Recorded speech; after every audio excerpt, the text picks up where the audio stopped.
Welcome to Thinking Deeper by 6-7. Today, we're diving into a fundamental collision of worldviews. And when I say collision, I mean a head-on train wreck.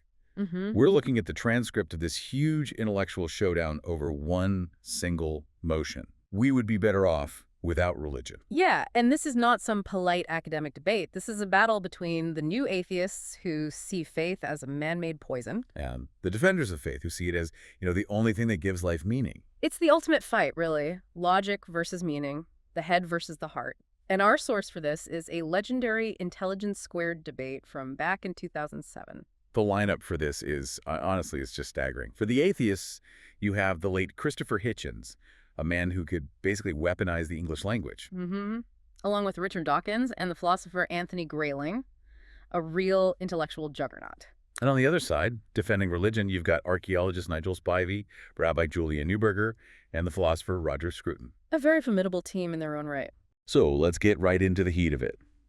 The debate kicks off with Christopher Hitchens. Of course. And if you know anything about his style, he does not ease into the topic. He starts by setting this trap for the audience. He does. It's a thought experiment. He says, okay, imagine you're in a strange city. It's getting dark. You're all alone. And you see a large group of men walking towards you. Then he asks the killer question. Do you feel safer or less safe knowing that those men are coming from a prayer meeting? It's just a brilliant move. It's so rhetorical because it forces you to confront your own gut feelings immediately. Right. If you say safer, you might be lying to yourself. But if you say less safe... You've already basically conceded his entire point, that religion is a source of potential danger, not comfort. And he doesn't let you think about it for too long.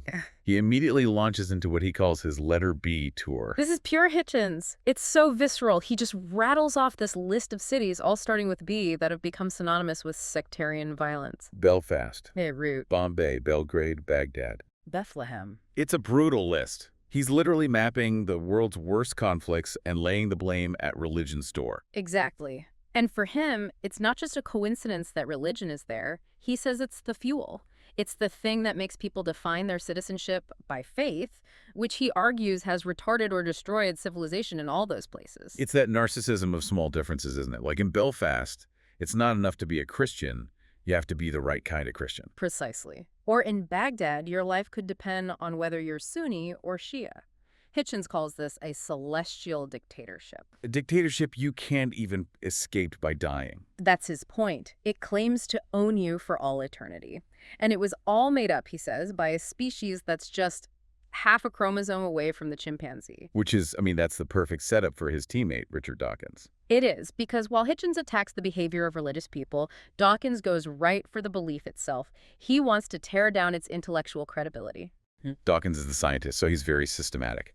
He breaks religion's claims down into 4 categories. Yep. Explanation, exhortation, consolation, and inspiration. And he just knocks them down, one by one. He does. For explanation, he says, look, science has completely won. Religion has no cards left to play in explaining how the universe actually works. Then there's exhortation, which is basically morality. He argues we don't need a holy book to tell us not to murder each other. But it's on consolation where he gets really, really provocative. He admits religion comforts people. Sure. But he compares it to a child sucking on a dummy, a pacifier. Oof. That's incredibly condescending. To tell someone their way of dealing with grief is just a pacifier. It is, and he knows it.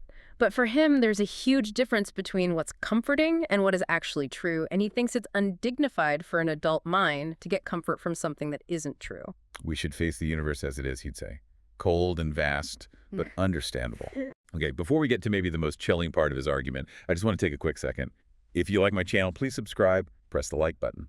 So yeah, let's talk about this firewall of faith. Yeah. This is where Dawkins moves from just being an atheist to sounding like a deeply concerned educator. He tells the story of a geologist, a man named Kurt Wise. And this story, it honestly gave me chills. It's a tragic story, in a way. So Kurt Wise is this highly educated scientist. He has a degree from Harvard, but he's also a fundamentalist Christian. And he realizes that the scientific age of the earth and a literal reading of the Bible, they can't both be true. It's one or the other. So what does he do? He literally takes a pair of scissors to his Bible, He starts cutting out every verse that would have to go if he accepted what science was telling him. And he ends up with a Bible just in tatters. In shreds. And in that moment, he makes a choice. He throws away the science. He keeps the faith. And for Dawkins, this is the firewall. It's the idea that religion can compel a brilliant, educated mind to just voluntarily blind itself to evidence. Exactly. It's not a harmless hobby. It's an active force against rational thought. That's the argument from the head in its purest form. But the other side, the heart, they're not just going to sit there and take that. No. And the first speaker for the defense, Nigel Spivey, he just flips the entire debate on its head. He says, this isn't about God's existence. It's about human nature. He's the archaeologist. Yeah. So he takes us way back, 40,000 years. To what's called the creative explosion. It's the moment in history when humans suddenly start making art. Cave paintings, sculptures, that kind of thing. And Spidey's point is that this happens at the exact same time we start burying our dead with rituals. Exactly. For him, the impulse to paint an animal on a cave wall and the impulse to pray for a spirit are the same thing. They're connected. He says we're hardwired for metaphysics. We are, and you can't just, surgically remove the God part of the human brain without doing damage to the art part or the love part. Which brings him to his warning about the Tesco landscape. Yeah. I thought this was such a great phrase. It's very British, but yeah. He's pushing back on the idea that a world without religion would be some kind of rational utopia. He says, no, look at what we build when we're being purely rational and secular. We build supermarkets.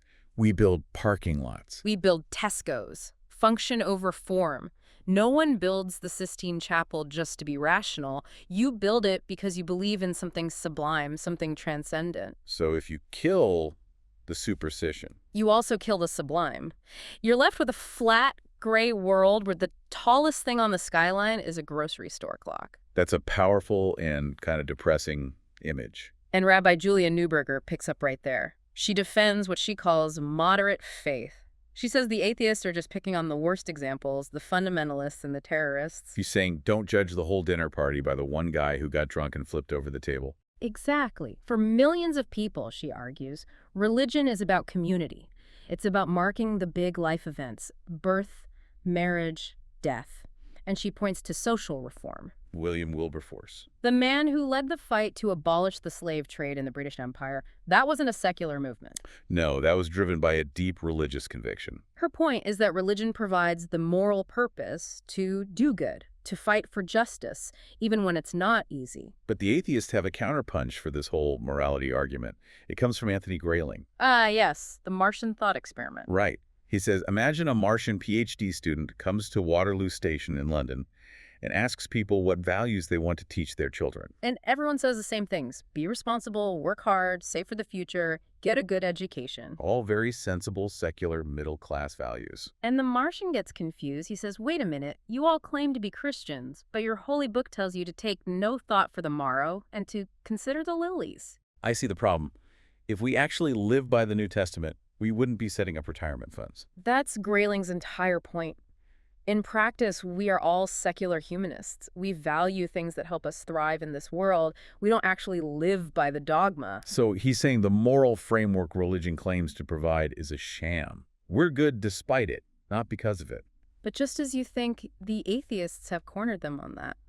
Roger Scruton gets up to speak, and the whole tone of the room just changes. It really does. Scruton doesn't talk about Martians or evolution. He just tells a story about visiting a nunnery in Beirut. Back to Hitchens' letter B. But from a completely different angle. He's there in the aftermath of war, and he meets this little nun who is caring for children who have been horribly injured. It's unimaginable work. Draining, horrific. And Scruton just asks her simply, how do you cope? How do you keep doing this? Because logically, you just burn out. There's no evolutionary advantage to it. Exactly. And the nun just opens her arms and says, he gives us back 10 times what we offer him. Wow, that is hard. And that's Scruton's argument in a nutshell. Atheism can explain the how. It can explain the physics of the bomb that injured the child, but it cannot explain the why. It can't explain the nun. It can't explain that act of transcendent love and sacrifice. He compares religion to love itself. He says, sure, love causes immense pain and suffering, but you'd never say we'd be better off without love. It's messy, but it's essential to being human. And this tension really comes to a head in the audience Q&A. Someone asks the atheists point blank, "Are you strict materialists? Is there nothing else?" And they don't flinch. Not for a second. Dawkins and Hitchens both say, yes, we are materialists. Dawkins invokes Occam's razor Y, invent supernatural beings when natural explanations will do. He says future science might look like magic to us, but it'll still be natural. Right, there's no room for a ghost in the machine. There's also this fascinating clash over how to raise children. A woman asks what she should tell her kids, and Rabbi Neuberger sounds genuinely worried. She is. She fears that without some kind of religious framework, kids will be left with a woolly mush. A woolly mush. Yeah. Her concern is they don't become rational free thinkers. They become vulnerable to anything, cults, extremism, whatever comes along, because they have no grounding, no tradition. And Hitchens just detests that idea. Oh, he hates it. He calls it an a la carte morality, as if we need a divine menu to pick from. He finds it insulting to suggest the only thing stopping us from being monsters is fear of a celestial policeman. But the one argument that keeps coming back again and again is the art. The Sistine Chapel. The Parthenon. Spivey's point is that you can't have the art without the belief that inspired it. But Hitchens says, of course you can. I can admire the Parthenon without believing in Zeus. That's his line. He calls this culture. He thinks we can graduate from the cult that created the art to the culture that appreciates it. Keep the beautiful buildings, but throw out the superstition. That's the hope. So after all that, how did it end?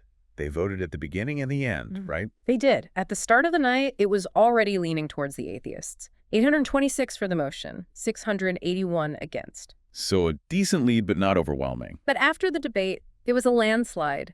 The final vote was 12,205 for the motion and only 778 against. Wow. So people in the room actually changed their minds. A lot of them did. The new atheists really won the day. And you have to remember the context. This was 2007. The memory of 9/11 and the London bombings was still very fresh.